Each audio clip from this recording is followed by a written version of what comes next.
Hi folks, Fire here. This is my response to Archangel Michael 1's video, what is the most unsatisfying aspect of atheism? He raises a few points that I'd like to address one by one, so I'm going to go ahead and get started real quick. To me, as a theist, as a Christian, the most unsatisfying aspect of atheism are the atheists who constantly blame God for the evil in the world. So if you don't believe in a God, why blame a God you don't believe in? So the question here, which I edited down a little bit, is regarding atheists who presumably blame God for all of the ills of the world, but don't then in return thank God for all of the good things. There are a couple of problems with that. First, I have yet to see an atheist, at least on YouTube, come out and blame God for any of the ills of the world. Now, they certainly can use the notion of a blame of God as an illustrative point, right? It serves to demonstrate that if there was a God, why would God allow these things to happen? And also, if there is a God, what's so special about you that you're allowed to live while all of these other people die? And if it's all part of a master plan anyway, then why is any thanks owed? Because if it was all foretold, if it's all a part of God's plan, then what difference does it make what any of us have to say about God and about His plan and about the events that transpire? So I'm not sure that I see your point here, Michael, and that ends up being a bit of a theme throughout this video, although you do raise a few interesting points, but for the most part, the arguments that you're presenting aren't necessarily reflecting an atheism with which I am directly familiar. So, moving on. Next point. Those who so reverently and so vigorously and so angrily claim that atheism is not a religion, so much so that they almost sound religious themselves. Atheism is not a religion. I know that you kind of get off on the notion that atheism is a religion, and I know that you're not the only one, and I guess that's okay. I suppose, if anything, some atheists foam at the mouth a bit about the notion of atheism being called a religion because it is simply just untrue. It is simply false. It is a false representation of what atheism is or isn't. Atheism is not a religion. Now, I have more going on in my life than simply the fact that I'm an atheist, thankfully. And one would hope that anybody else does as well, atheist or no. So I'm not going to foam at the mouth over this issue. But you're wrong if you think that atheism is a religion. It's just not. And no court decisions are going to make it so, regardless of how hilarious that is. And actually, I kind of agree with you. I think it's pretty funny. For those of you who aren't aware of what's going on there, it was actually another video that Archangel Michael 1 did in which he talked about the court decision recently that declared atheism a religion, or to have religious status for purposes of legal representation or what have you. So as much as I personally agree with you that that is kind of a funny thing, it's a quirk of the justice system and the legal system that does not necessarily mean that atheism becomes a religion, and that the word atheist is somehow semantically coupled to religion. It just ain't so. Those atheists who constantly say religion has to have a deity, when we all know religion does not have to have a deity. Are you sure that this is an unsatisfying aspect of atheism? Because to me this sounds like an unsatisfying aspect of ignorance. Ignorance and atheism, or any ism, do not necessarily go hand in hand. Now, they certainly can. A person may be an ignorant atheist. A person may also be an ignorant Christian. I think on that we both agree.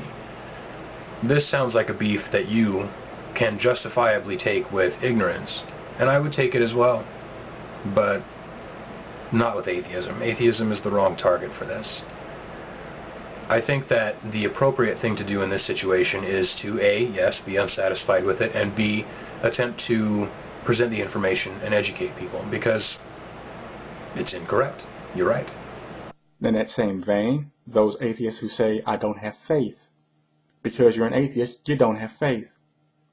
Because you think faith has and only has a religious connotation to it. Completely false. When I hear people say they don't have faith as an atheist, I just shudder. I don't want to be around you. I don't care if you don't believe what I believe, but if you don't have faith, that's insane. Well, I have faith. No. Don't say you have faith now. Don't say you have faith in humanity. When I asked you, did you have faith? You said no. So you're equivocating on the word faith here. You first start out making the point that a person might come up to you and say, well, I have no faith in a deity. I have no faith specifically in your deity. And that's fine. But then you turn it around and refer to an entirely different type of faith, that being faith in humanity. Faith in humanity is not necessarily intrinsically linked with atheism, first. It may be linked with humanism. I think that would be fair to say. I am an atheist, and I am also a humanist. I do have a certain kind of faith in humanity. I lack an altogether different kind of faith in God. Watch out for the use of ambiguous terms such as faith. We need to define them before we move forward with them. And I think that you're making a very drastic decision, a draconian decision even, about those with whom you will associate based upon their use of a term for which there are only, at best, ambiguous definitions that are always changing.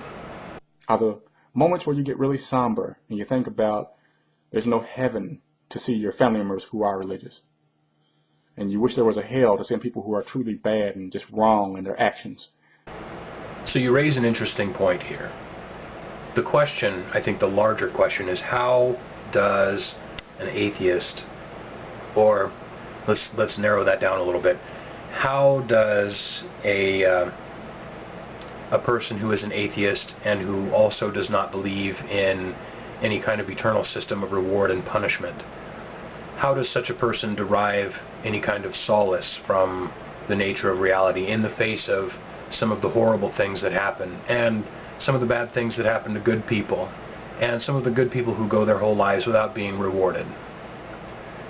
How does that fly for a person who does not believe in an eternal system of rewards and punishments? Well, it doesn't. That's life. That's reality. It is a stark thing. That's all. There's not really a whole lot that can be done for it, excepting, of course, the particular type of mental gymnastics, the result of which is the creation of gods and religion. Most atheists believe that if I poke out your eye and you poke out my eye, I win because I poked out your eye first. Let me explain it a different way. If there are fundamentalist Christians, I got to be a militant atheist to battle them, to even it out, to destroy them, to go head to head with them. Again, eye for an eye makes both people blind. Right? Most atheists don't understand that. They refuse to accept. You can't, do stuff like that. You shouldn't really think that way. It's just not really healthy. Have you ever had a discussion with a fundamentalist Christian on the topic of atheism and atheists? Have you ever met the types of Christians who want to wipe out the very notion of atheism? These people are a threat. In its most extreme form, it is definitely a threat to people, and we respond to threats by being imposing, perhaps intimidating, and perhaps perpetuating a cycle of violence. I'm not saying it's fortunate or right, and I don't want to just come down and say they started it. But the fact is, we have a right to defend ourselves. Everybody does, you and me. We have a right to defend ourselves and our ways. If they stand the test, then I guess they get to stick around. In a sense, might makes right when it comes to matters of culture and belief. And so, yes, we stand up for ourselves. People do stand up for themselves. I'm not going to take your shit, and I don't expect you to take mine. The hope is that neither of us are so one-dimensional that all we have going for us is our belief or lack thereof. I would hope that you and I, for instance, would find enough common ground outside of this particular dimension of our existence, that whatever fights, however much bickering we may do along this particular continuum of belief, it only defines one very narrow aspect of our relationship. And I hope that that trend would continue out into all of humanity. This is the type of common ground that people need to find, and it can be very satisfying, even if there is this one unsatisfying little element, such as your belief and my lack thereof. Take care, Michael. Good luck.